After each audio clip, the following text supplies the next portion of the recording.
Paz e bem, meu irmão. Paz e bem, minha irmã. Conversar um pouquinho hoje sobre a relação entre comunitariedade e individualidade, ou melhor, individualismo. Já há algum tempo, a igreja vem sofrendo com as questões onde a prevalência da espiritualidade se dá nos âmbitos da individualidade. A vocação da igreja é vocação de criar comunidade, de favorecer a relação entre as pessoas. E com isso, a igreja consegue criar núcleos de discipulado onde as pessoas, juntas umas às outras, conseguem vivenciar uma espiritualidade do seguimento de Jesus. Apesar de a minha ligação com o Mestre ser uma ligação pessoal, a minha experiência se faz em comunidade. Por quê? Porque o ato de caminhar seguindo os passos de Jesus se faz dentro de um grupo. Então, minha ligação com o Mestre é pessoal, mas também pessoalmente eu me ligo à comunidade de irmãos e irmãs, seguindo os passos de Jesus, agora e sempre. No entanto, então, a experiência da igreja, desde o início, fomentando a vida comunitária, fomentando comunidades, vem de Jesus, que chamou um grupo de discípulos e discípulas e criou um vínculo muito fraterno, e nesse vínculo fraterno as pessoas se identificavam como seguidores e seguidoras de Jesus, tentando vivenciar na vida o seu estilo de vida, o seu estilo de viver, a sua prática, a sua caminhada, seguindo o exemplo de Jesus, seguindo o exemplo do Mestre, vivenciando o exemplo dele.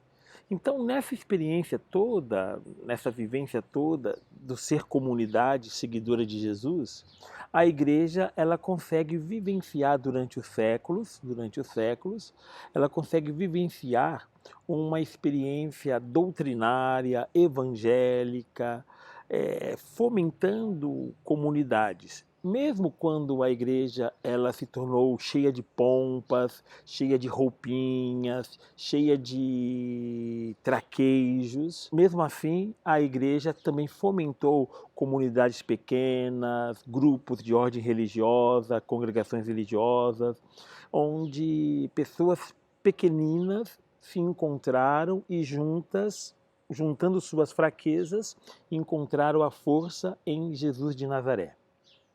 Com isso, então, a igreja, ela sempre também esteve no meio dos pobres. Sempre esteve no meio dos pobres, articulando a vivência dos pobres, dos pequenos, no seguimento de Jesus, alimentando no coração dos pequenos a esperança de um mundo diferente, de um mundo melhor. O que nós chamamos de reino de Deus, civilização do amor, que é aquela utopia que nos arrasta para a frente. Os pobres encontram na igreja esperança. Esperança por lutar por um mundo melhor, por lutar pela própria sobrevivência, mas também por lutar para ser semelhantes a Jesus. De alguns anos para cá, estamos encontrando cada vez mais o fenômeno onde o ser humano se torna cada vez mais individualista.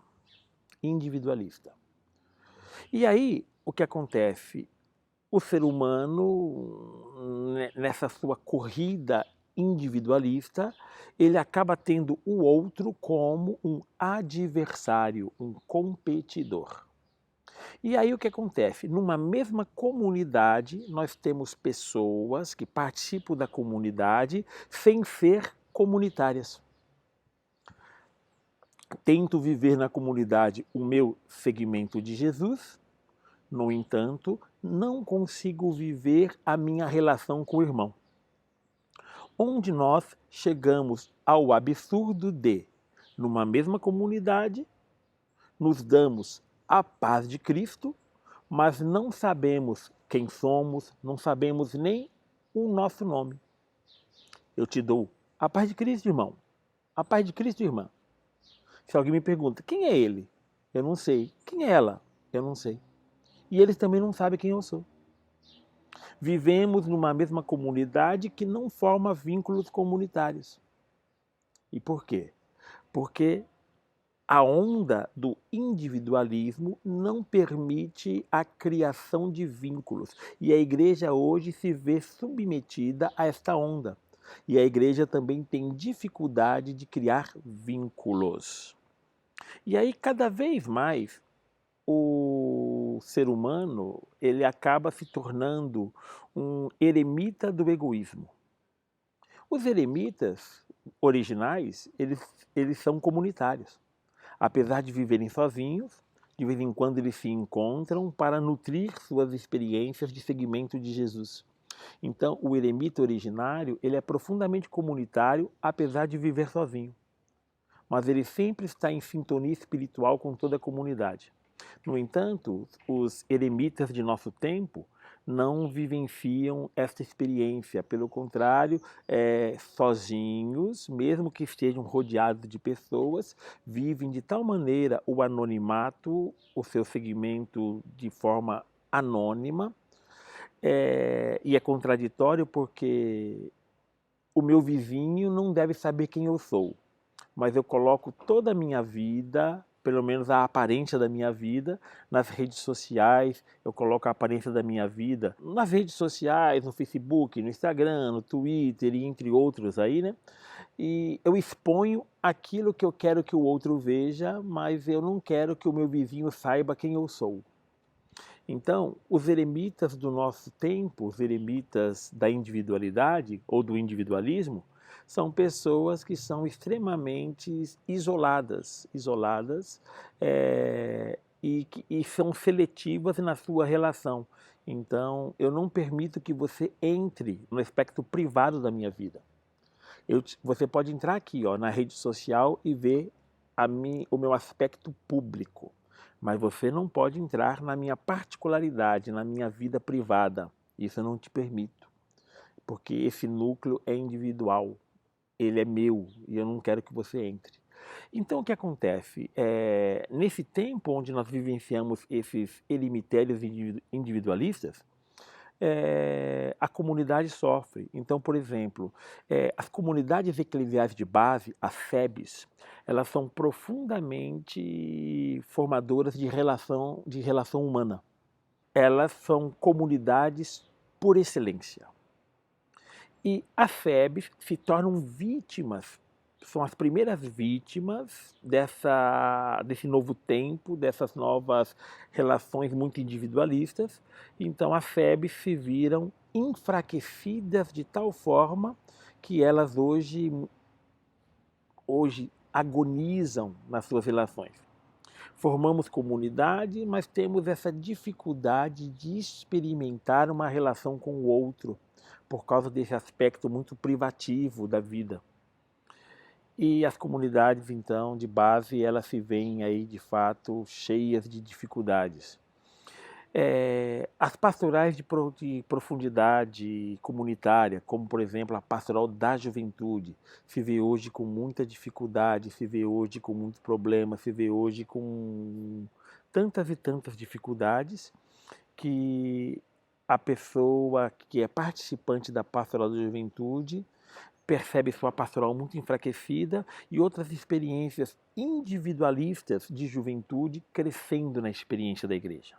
As espiritualidades comunitárias se tornaram muito frágeis. Por exemplo, círculos bíblicos. Círculos bíblicos são grupos de profunda espiritualidade comunitária. Então, nós temos um enfraquecimento dos círculos bíblicos e temos um fortalecimento de experiências de, por exemplo, retiros espirituais que acabam cultuando a minha relação com Deus, mas não a minha relação com os irmãos e irmãs. Então, estamos vivenciando toda essa questão e há esse enfraquecimento do espírito comunitário. Então, voltando, as SEBs, comunidades eclesiais de base, elas são as primeiras vítimas disso. Então, houve o quê? Houve um enfraquecimento das SEBs, houve também, por exemplo, nas SEBs nasceram muitos padres religiosos, religiosas, nasceram das SEBs. Hoje nós vemos que muitas vocações elas são nascidas de grupos que têm uma experiência individual. E quando estes vão para os seminários, vão para os conventos, acabam tendo muita dificuldade de viver o plano comunitário porque eles não foram nascidos naquele ambiente mais comunitário. Foram nascidos nesses eremitérios individualistas do nosso tempo. Então, diante disso, nós precisamos ter muita clareza de que a igreja precisará, ou melhor, a igreja precisa relembrar ao cristão, à cristã, a origem do seu espírito comunitário, que é a pessoa de Jesus. Segundo, a igreja ela precisa criar novos espaços que fomente a vivência comunitária daqueles que não querem vivenciar o espírito comunitário. É contraditório, mas é real. Eu não quero vivenciar o espírito comunitário, mas eu quero participar da comunidade, eu quero seguir Jesus. Como é que eu faço?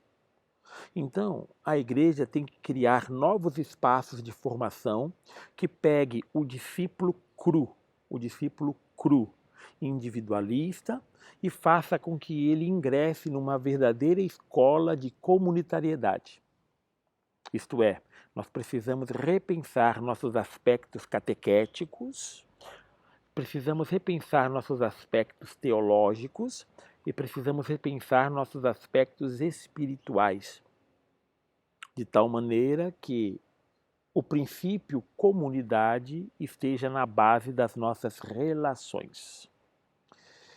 Terceiro, a igreja tem que repensar novamente a sua opção preferencial pelos pobres. Não adianta eu pensar a opção pelos pobres, mas na prática litúrgica e doutrinária da igreja, agir apenas de forma individual ou pessoal. Não adianta. Nós precisamos relembrar isso. Então, por exemplo, nossas canções. Nós pegamos as nossas canções sobre o Espírito Santo. Então, nós pegamos lá, né, uma canção básica da espiritualidade da igreja. A nós descei divina luz, a nós descei divina luz, em nossas almas acendei o amor de Jesus. Então, ó, a nós. Olha o princípio comunitário. Agora pegamos letras mais modernas, né, do nosso tempo, né? Batiza-me, Senhor, no teu Espírito. Batiza-me, Senhor, no teu Espírito. Batiza-me, Senhor, no teu Espírito. Ó, batiza-me. Tá vendo? Individual. Então o que acontece? As próprias canções da igreja estão se tornando canções individualistas, onde se destaca a relação pessoa-Deus, sem destacar a relação pessoa-comunidade. E se não tem o destaque da relação pessoa em comunidade, imagine a relação pessoa e os pobres. Então o que acontece? Os pobres são colocados à margem da experiência espiritual da igreja. Por isso nós temos que tomar muito cuidado e temos que repensar isso. Quando Jesus coloca para Judas, pobre sempre tereis entre vós, pobres sempre tereis entre vós, Jesus está colocando o pobre no centro, como colocou aquele homem da mão seca, levanta-te e vem para o meio. Então, Jesus está colocando o pequeno, o pobre, no centro da experiência de fé. E ao colocar o pequeno, o pobre, no centro da experiência de fé, Jesus está colocando o pobre no centro da sociedade. Ao colocar no centro da comunidade dos discípulos, significa que sempre no meio da comunidade os pobres serão presentes, os pobres estarão no centro das atenções da comunidade. Ao fazer isso, Jesus está também transformando as relações sociais, promovendo os pobres a mais vida. E assim então, irmão e irmã, toda essa experiência muito bonita do segmento de Jesus, toda essa experiência muito bonita do segmento de Jesus em níveis comunitários, essa experiência é necessária ser revivida sempre pela caminhada da igreja. Por isso, então, recuperar o ardor comunitário é necessário. Por isso a igreja, então, tem que criar novos espaços de formação, onde o ser comunitário esteja na base de suas relações eclesiais. Senão, nós vamos ser criadores de um espírito individualista. Então, lembrando o exemplo, olhe para as músicas de um espírito mais comunitário, a Nós Descei Divina Luz, a música de um espírito mais individualista, Batiza-me, Senhor, no teu espírito. E assim vocês podem pegar várias canções e analisar as letras das canções e perceberem o espírito comunitário ou o espírito individualista. E com isso vocês vão perceber o conteúdo de fé, como que mudou de um espírito de comunidade para um espírito de individualidade. E essa experiência afeta a igreja, porque a igreja é especialista na criação de relação pessoal, relação entre as pessoas, relações humanas. E sem criação de vínculo, a igreja se vê vítima. A igreja ela passa a ser apenas o quê? Uma administradora de sacramentos, uma fazedora de cultos e uma anunciadora de doutrinas. Sem a dimensão comunitária, a igreja vira apenas uma voz no meio de tantas vozes. No entanto, recuperando o espírito comunitário, a igreja ela passa realmente a assumir o seu papel, o papel de criar relações de pessoas seguidoras de Jesus, transformando este mundo num lugar melhor, porque somos comunidade peregrina que caminha para o reino de Deus. Que eu e você possamos pensar um pouquinho nisso e que possamos descobrir meios de fortalecimento das experiências comunitárias, que estão cada vez mais desafiadas, como, por exemplo, neste tempo de pandemia. Que Deus nos abençoe hoje e sempre, em nome do Pai, e do Filho, e do Espírito Santo. Amém.